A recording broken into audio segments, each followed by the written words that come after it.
Assalamualaikum warahmatullahi wabarakatuh. Pada kesempatan kali ini, kita akan membahas tentang sistem pengisian konvensional.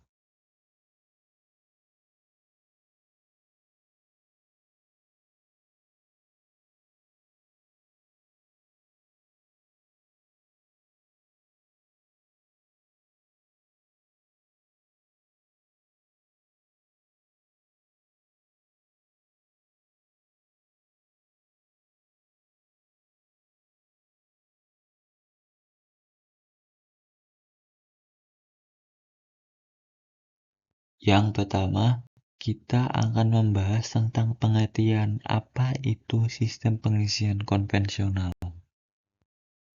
Sistem pengisian konvensional adalah sistem kelistrikan pada kendaraan yang berfungsi untuk menghasilkan dan mengatur arus listrik guna mengisi kembali aki serta menyuplai kebutuhan listrik saat mesin hidup.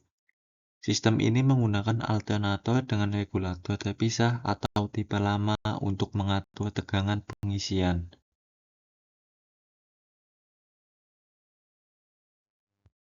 Fungsi sistem pengisian konvensional yaitu yang pertama, menghasilkan arus listrik saat mesin hidup.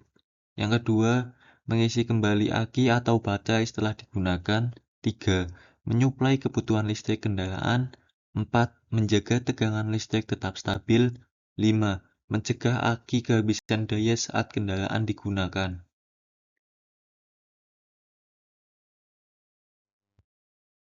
Selanjutnya, kita akan membahas tentang komponen-komponen sistem pengisian konvensional.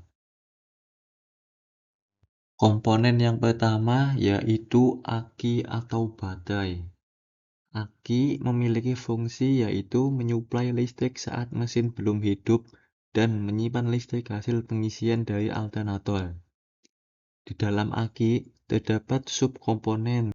Yang pertama, terminal positif. Terminal positif yaitu tempat keluarnya arus listrik dari aki menuju sistem kelistrikan kendaraan. Selanjutnya, terminal negatif.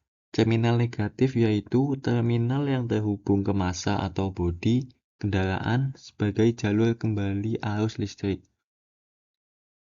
Tutup aki. Tutup aki berfungsi sebagai penutup lubang sel dan tempat pengecekan atau penambahan air aki. Elektrolit. Cairan yang bereaksi dengan plat aki untuk menghasilkan energi listrik. Pelat positif. Pelat positif yaitu pelat yang bereaksi dengan elektrolit untuk menghasilkan arus listrik. Pelat negatif. Pelat negatif yaitu pasangan dari pelat positif yang juga bereaksi dalam proses kimia menghasilkan listrik. Separator. Separator adalah pembatas antara pelat positif dan negatif agar tidak bersentuhan langsung sehingga tidak terjadi hubungan singkat. Yang terakhir ada wadah, tempat semua komponen aki disimpan dan melindungi bagian dalam dari kerusakan. Komponen yang kedua adalah massa. Massa yaitu jalur negatif yang terhubung ke bodi kendaraan. Fungsinya menyempurnakan rangkaian listrik agar arus dapat mengalir dengan baik. Komponen yang ketiga yaitu regulator. Regulator berfungsi menjaga tegangan dari alternator agar tetap sekitar kurang lebih 13,8 sampai 14,5 volt, sehingga aki tidak kelebihan atau kekurangan pengisian, dan mengatur arus pengisian. Komponen yang keempat yaitu kunci kontak. Kunci kontak memiliki fungsi yaitu mengaktifkan sistem pengisian saat posisi on dan mengalirkan arus awal ke rotor alternator. Di dalam kunci kontak ada 4 subbagian.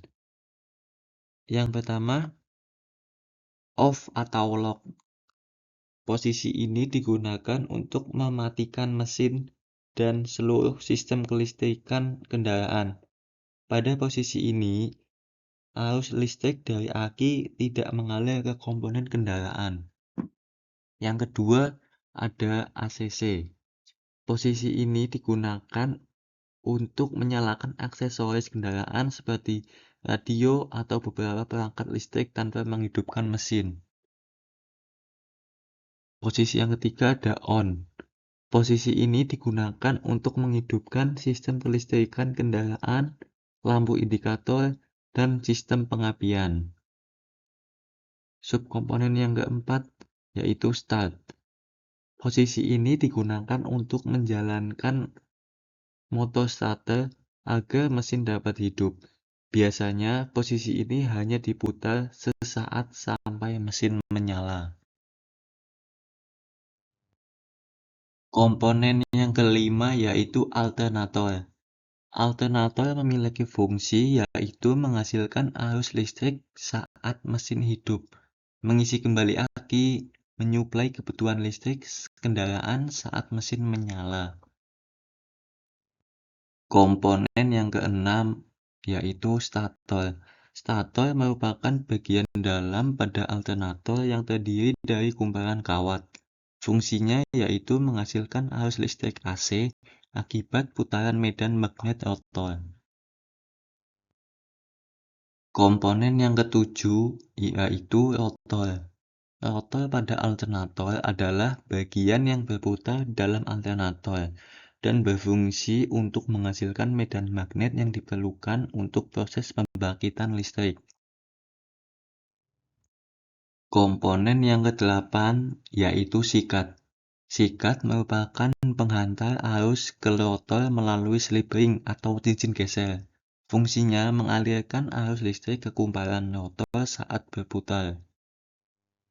Komponen yang terakhir yaitu puli.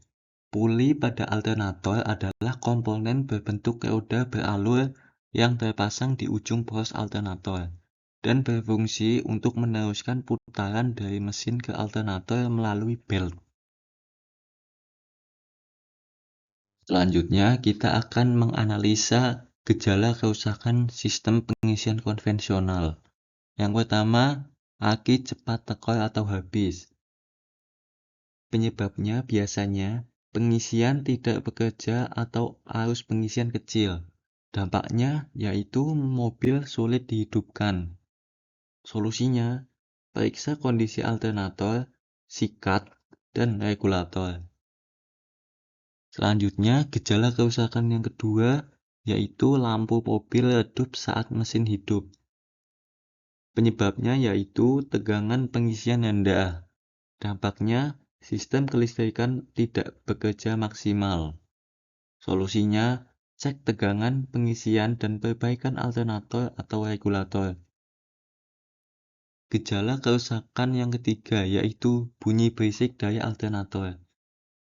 Penyebabnya yaitu bearing alternator atau aus atau rusak. Dampaknya, alternator bisa macet dan tidak mengisi. Solusinya, ganti bearing alternator. Gejala kerusakan yang keempat yaitu lampu indikator aki menyala saat mesin hidup. Penyebabnya yaitu alternator tidak mengisi, regulator rusak, atau kabel putus. Dampaknya yaitu aki tidak terisi dan bisa habis saat mobil digunakan. Solusinya yaitu periksa alternator, regulator, dan sambungan kabel.